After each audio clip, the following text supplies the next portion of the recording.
সম্মানিত ভাইরা আমার, অনেকেই দেখবেন যে ফেসবুকে ইউটিউবে প্রথম রমজান আসলে ফেসবুকে পোস্ট করে প্রথম ইফতার ডান।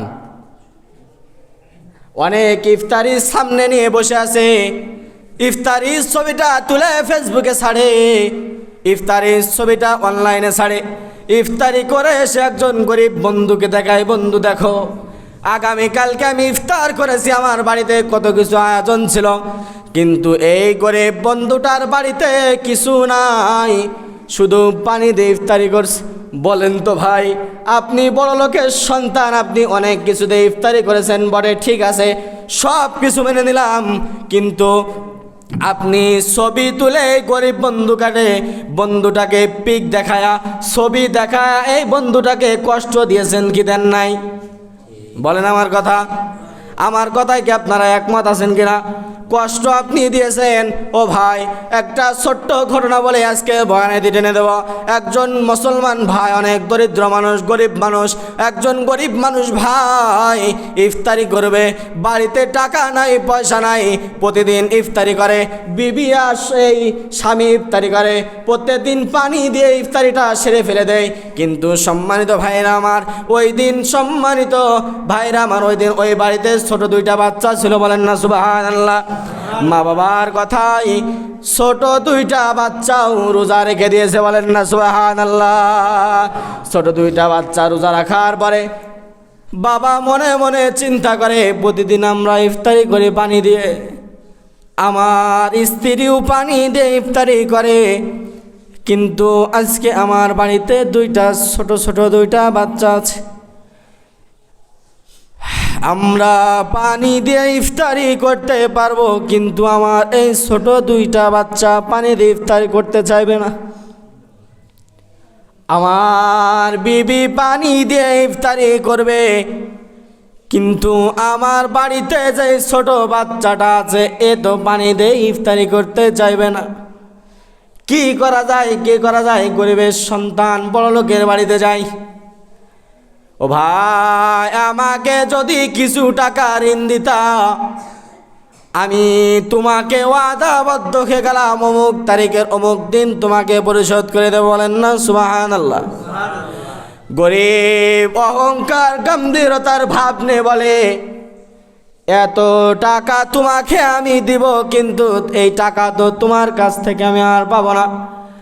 না না না, ও গরিব, আমি তোমাকে টাকা দিতে পারবো না। বলে, দেন ভাই, আমি আপনার মুসলমান জাতি ভাই, ওয়াদা দিয়ে গেলাম, তারিখের কথাও বলে গেলাম, সময়ের কথাও তোমাকে জানিয়ে দিলাম, ঠিক অমুক তারিখে অমুক সময় তোমার টাকাটা আমি পরিশোধ করে দেব। বড়লোক বলে, ও গরিব, তুই আমার বাড়ির থেকে দূর হয়ে এখান থেকে চলে যা, তোর টাকা দিলে টাকা আমি ফেরত পাবো না, এজন্য আমি তোর টাকা দিতে চাই না। ও ভাই, একটু দিলের কান দিয়ে কথাটা শোনো। আমার এই গরিব ভাইটা সামনের দিকে যায়, একটা বেধর্মীর সাথে দেখা হয়ে গেছে। বেধর্মীটা দেখে বলে, ও মুসলমান, তুমি কোথায় যাও? বলে, তোমার কাছে বলে আমার লাভ হবে না, বলেন না সুবহানাল্লাহ। বলে দেখো না তোমার সমাধান দিতে পারি কিনা। বলে, তোমরা অন্য ধর্মের মানুষ, আমরা এক ধর্মের মানুষ, আমাদের এখন সিয়াম সাধনা চলতেছে, রমজানুল মুবারক চলতেছে, আমার বাড়িতে আমিও রোজা আছি, আমার বিবিও রোজা আছে, আমরা প্রতিদিনের ন্যায় আজে চেয়েছিলাম পানি দিয়ে ইফতার করব, কিন্তু আমার বাড়িতে ছোট দুইটা বাচ্চা আছে, তারা পানি দিয়ে ইফতার করতে চায় না। ও ভাই, আমাকে যদি কিছু টাকা তুমি ধার দিতা, তোমার আমি অমুক তারিখে অমুক দিন তোমাকে দিয়ে দিতাম, বলেন না সুবহানাল্লাহ। এই বেধর্মী ভাইটা কিছু টাকা মুসলমান ভাইকে ধার দিয়েছে, বলেন না সুবহানাল্লাহ। আপনারা জানেন তো, ইফতার সামনে নিয়ে দোয়া করলে দোয়া কবুল হয়ে যায়, জানেন তো আপনারা? মুসলমান বুক ভরা কষ্ট পেয়েছিল মুসলমানের কাছ থেকে, বেধর্মীর কাছ থেকে বুক ভরা আশা পেয়েছে। বাজার করেছে, ইফতার কিনে এনে বাড়িতে এসে ইফতার সন্তানদের সামনে নিয়ে বসেছে। চোখ দিয়ে ঝরঝর ঝরঝর করে পানি পড়তেছে, আর সন্তান বলে, আব্বাজান তোমার চোখে পানি আইতেছে, বাজান যদি একটু জানাইতে কি কারণে তোমার চোখ দিয়ে পানি পড়ে। মুসলমান বলে, আব্বা আমার সাথে হাত দুইটা তোলো। আর মুসলমান মনে মনে চিন্তা করে, আল্লাহ কি দোয়া করব, তো মুসলমানও না, দে ওর জন্য দোয়া করব, আল্লাহ ওকে নামাজি বানায়া দিও। ও তো মুসলমানের সন্তানও না যে ওকে দোয়া করব, ও যেন রোজা রাখে, ওর জন্য আমি এতটুকু দোয়া করতে পারি। আল্লাহ ও যে আমার ইফতার করার জন্য সহযোগিতা করেছে, আমার উপকার করেছে।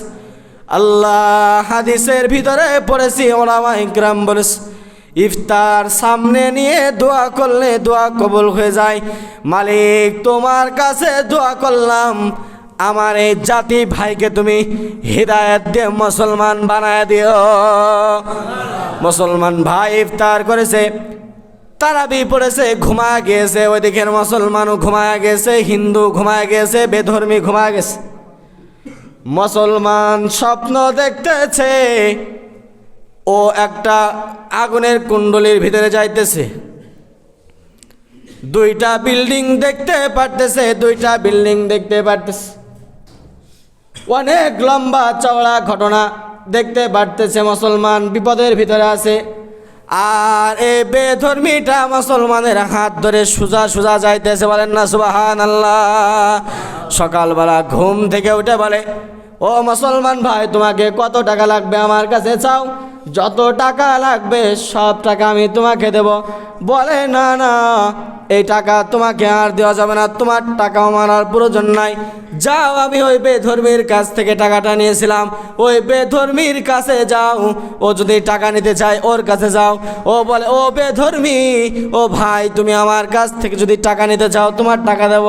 বলে, তুই মুসলমান আমাকে আর বেধর্মী বলবে না। বলেন না সুবহানাল্লাহ।